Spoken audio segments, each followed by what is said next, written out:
So my name is Jeff Andersen. I work for Google in platform attestation, basically looking at how we can recover from firmware vulnerabilities anywhere in our boot stacks and our data centers. In TCG, I am the chair of the data center work group.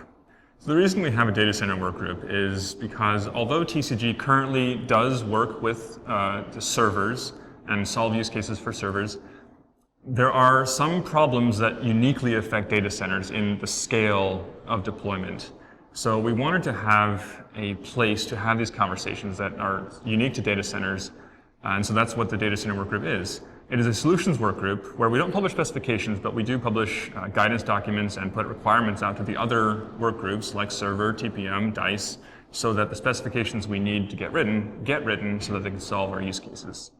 So there's a couple of areas of focus for us right now.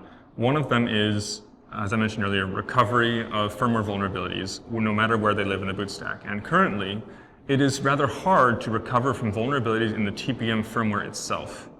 And we want to create ways to marry the TPM specification with the DICE specification so that if there's a bug in TPM firmware, we can update it and know that it got fixed at scale, because we can't send technicians out to all our data centers. We need some remote attestation going on. So there's that.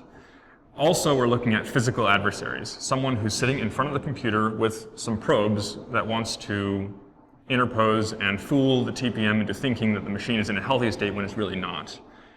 That is very challenging because it requires cooperation with the TPM devices and the CPU vendors. And for that, we're looking at specifications like the DICE protection environment being put out by the DICE working group. That is a standard we're developing on so that we can point CPU vendors at that and say, go use that, deploy it in this configuration, and that will allow us to build the primitives we need to deprivilege physical adversaries.